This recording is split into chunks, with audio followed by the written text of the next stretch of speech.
Hello everyone, T-Man978. Right now we're going to be taking a look at Fortnite Victory Royale Series Chaos Agent.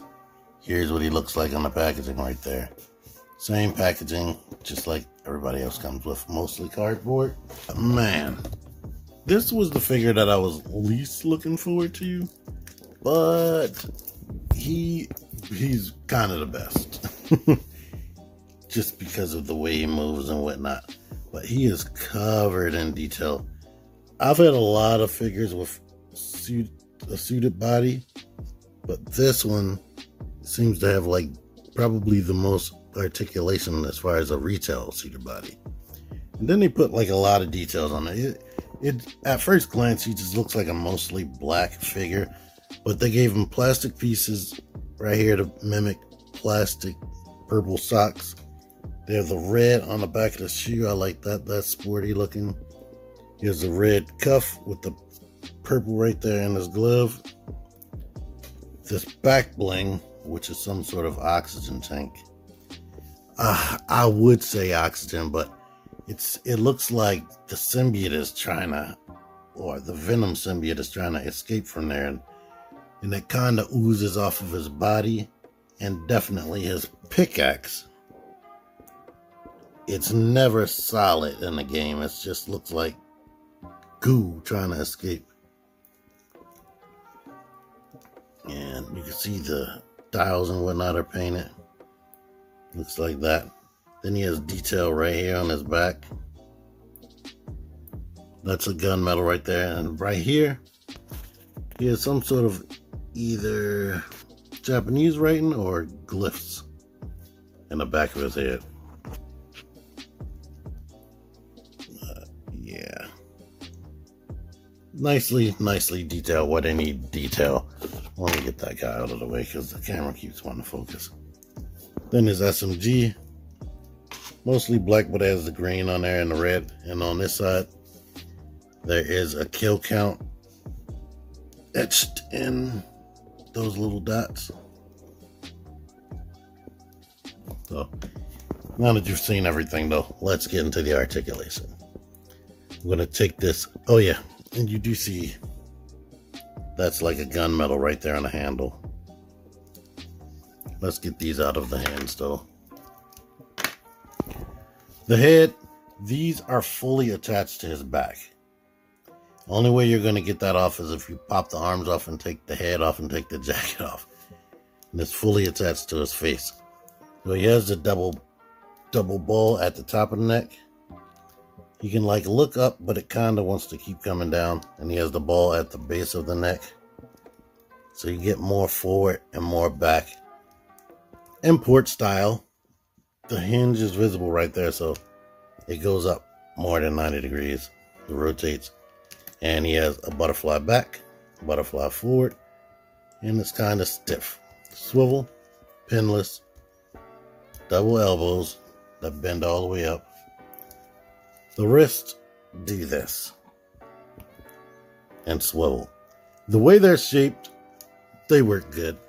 He has an ab crunch, so you can go back and can go forward.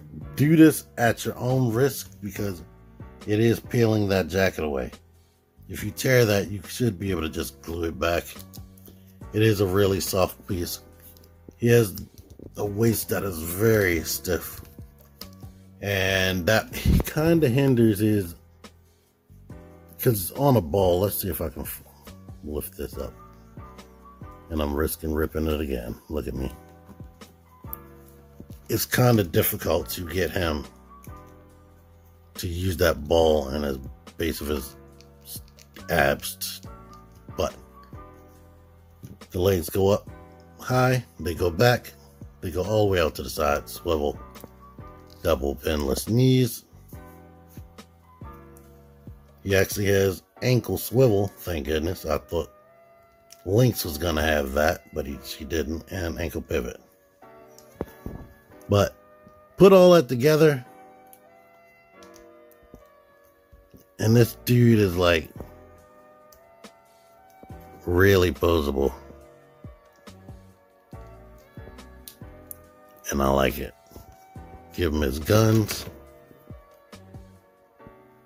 which they hold nicely. Someone asked, what do I like more, these or the Jazzwares? These by a mile, especially like this one. Now, suggestions I would give the people that's making these, the team that's on this. See how this works, where it's a swivel and a hinge and a pin going into the shoe? I wish the wrist did that, because it's nice that you can get this motion, and that's good for all the weapon holding capabilities, typically. But imagine there was a swivel here and the hinge going the opposite way and it was pinned into the hands. The hands would have universal movement just like these ankles. That's something to think about. Now, that will give them an extra piece of articulation. So that's probably not in the budget, but yeah. Because this guy is so flexible and bendable, and he has this huge ab crunch, I've been enjoying him a lot. He has been my favorite, and the joints are like really tight. The only thing that's like not stiff is the swivel and the ankle pivot. So it took me a while. It took me a long time to get my thumbnail for this video, which was aggravating. It took almost an hour for me to figure out a way to get him standing up without falling over in that pose that I wanted him to do. But only negatives that I can say about him is, you see that strong ab crunch? It's ripping the jacket. It's staying together, but you could potentially rip that. But you could just glue it back. And to let you know, the tie doesn't go all the way down, as you can see. It just stops right here on the upper part of his ab crunch, or the upper part of his torso. Here he is with his wave mates. Now, in the game, every character is pretty much the same height. They may have different girths, but they're usually the same height, because it wouldn't be fair if one character is like extra large and have more of a hitbox. But yeah, I didn't even realize they were going for a whole black theme with this wave, except for Midas that's coming out. He is definitely not wearing a black outfit. A couple of G.I. Joe Classified Series figures. Here's a Marvel Legends and a Jazzwares Fortnite figure. They're typically around this height, so you can see that they can still work with each other. But the Hasbro ones have way better articulation, and they can hold their weapons. And I typically don't have, like this figure, I don't have any complaints with him compared to the first two that I messed with. The only thing that I would actually like change is I'll make maybe a better connection right there on the jacket, and the way the wrists work. I wish the wrists were universal, but as far as holding the weapons, I haven't had a problem getting them to hold this pickaxe or his scythe. So yeah, no real complaints. This, as far as retail, this is as close to perfection as you can get. Before I go, I was telling somebody, it made me think about the Rumble Society stuff. Let's see how tall he is next to you. A Mescal's skull. I forgot what this thing's called. Skull something. But he has a thicker body and he's a little bit taller. That's weird. Looking in the camera, it looks like they're not standing next to each other, but they're standing directly next to each other. I guess because one is made out of plastic and shiny, and the other one is wearing fabric goods. But anyhow, I like the thing. Link in the description. At the time of recording, it's available for retail, so I like this one the most out of the three that I already reviewed.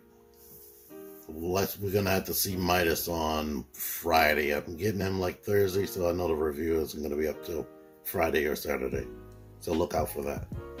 Thank you for watching. Until next time, T-Man978, out of here. Figure action. That one's me. Join the Syndicate Toy Hunters Facebook group. Link in the description. Click the videos. Click the videos, baby. Click the videos. You should really click these videos. Click the videos. Click videos, baby. Click the videos. You really should